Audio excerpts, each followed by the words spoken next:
Hello everyone.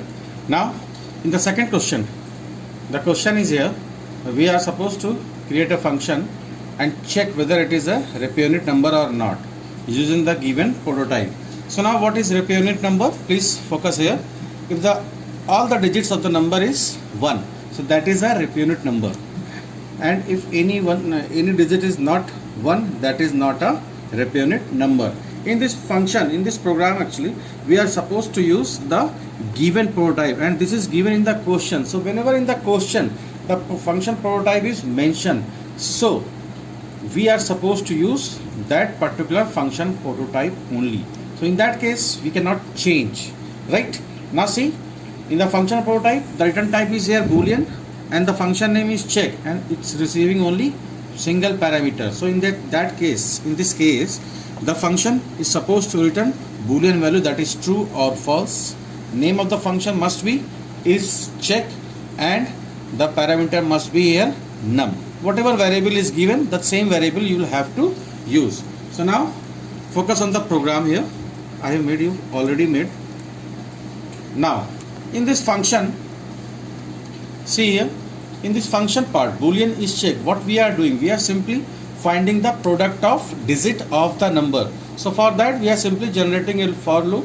Instead of for, you can use while also or do while. It's totally up to you.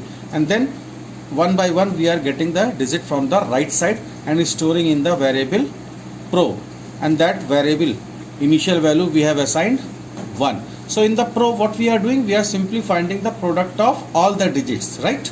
So if the product of digits of any number is 1, so it will return automatically true.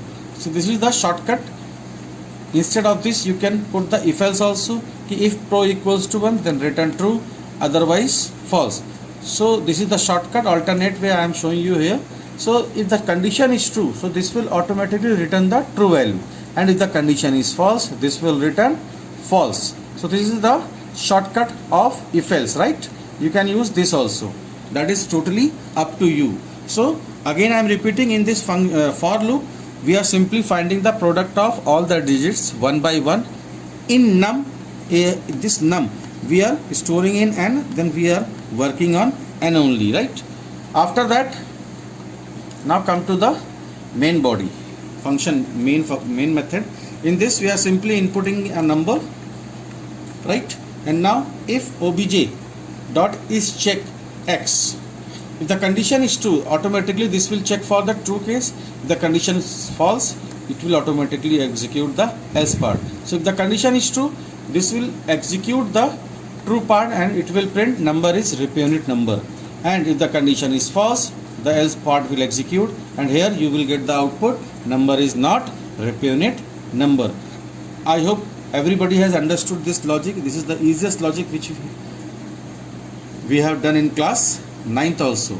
The difference is only the structure of the program. Earlier in the class 9 we have done the simple program without the function, and here we are using the function, and in this program we are using the specific prototype which is mentioned in the question. So apart from this prototype you cannot use any other prototype, and if you are changing the prototype you will miss the marks. And now see, again I am repeating, if the return type is boolean, so here we are supposed to return only the boolean value.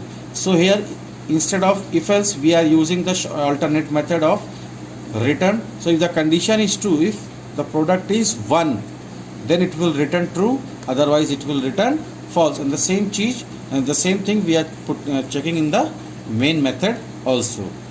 I hope everything is clear in this program, and now in the next video we will discuss the last program. Thank you everyone.